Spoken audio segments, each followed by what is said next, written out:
હાલો મિત્રો, આજના આ વિડીયોમાં હું તમને એક એવા ઐતિહાસિક અને ચમત્કારિક ધાર્મિક સ્થળના દર્શન કરાવવાનો છું.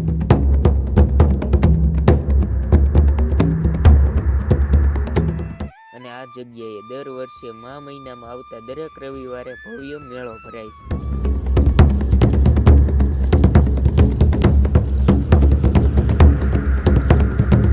અને આ મેળામાં લાખોની સંખ્યામાં લોકો આનંદ લે છે અને રાંદલ માતાજીના દર્શન કરે છે.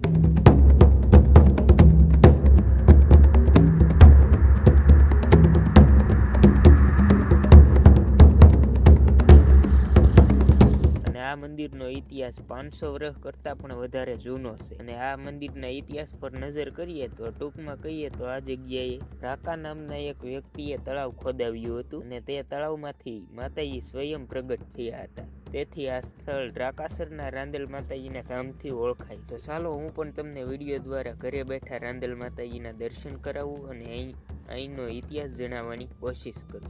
ચાલો મિત્રો, આપણે તમને માતાજીના દર્શન કરાવીએ અને પછી માતાજીનો જે કાંઈ જૂનો ઇતિહાસ ને હોય એ પણ આપણે તમને જણાવીએ. તો તમે અહીં માતાજીના દર્શન કરી શકો છો અને કોમેન્ટમાં જય રાંદલમાં લખવાનું ન ભૂલતા.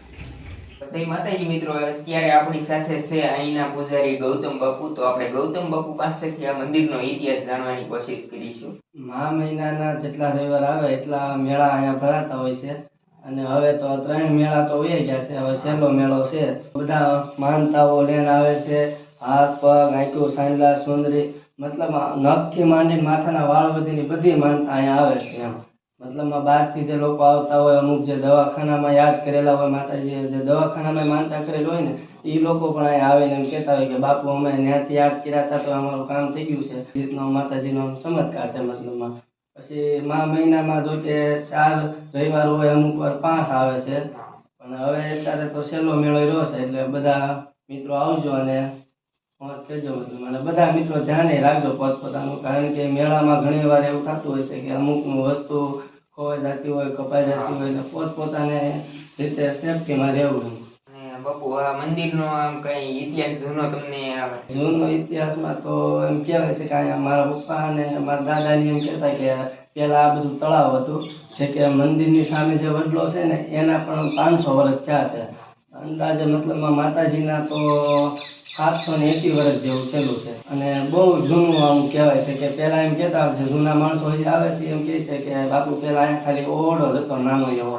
જ્યારે જૂના માણસો બળદગાડા, છે કે ગાડીની સુવિધા નહોતી વાહનની, એટલે બળદગાડીને એવું લઈને આવતા. એટલે ઘણા કહેતા કે બાપુ અહીંયા ઓરડો તો અત્યારે કેવી સુવિધા થઈ ગઈ છે. આ રાજાશાહી વખતનું હાલ્યું આવે છે. અહીંયા તળાવ હતું ને માતાજીનું પ્રગટ થયેલા છે. મતલબ અહીંયા માતાજી અને વાણિયાના સપનામાં આવેલા હતા. જૂનો ઇતિહાસ તો એટલો બધો બહુ જૂનો તો મારા પપ્પાને ખબર છે. હસા બાપુ છે અહીંના પૂંજારી, મંદિરની પૂજા કરે હસા બાપુ છે, એની પાસેથી હાલો મિત્રો તો જાણીએ.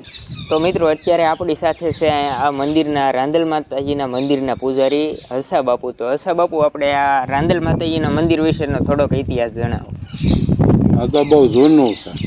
780 વર્ષ તો માતાજીને પ્રગટ કરેલા હતા. ત્યાં તો બધો 18 વર્ષ આવે. હાથ પગ, માથું, ધડ, ખોડ હારા થઈ જાય, લંગડા હારા થઈ જાય, દીકરા આપે, ખીર રોટલી એનું નિવેચ્યું. અને આ માતાજીનું રાકાસરના રાંદલમાં નામ કેવી રીતના પડ્યું એની પાછળનો કઈ ઇતિહાસ ખરો? માતાજી સપનામાં આવ્યા હતા સિંહોરના વાણિયાને, એમ કે એને આ તળાવ ગળાવેલું માતાજીને પ્રગટ છે અને એનું નામ પછી રાકાસર પાડ્યું, એટલે આ રાકાસરના રાંદલ.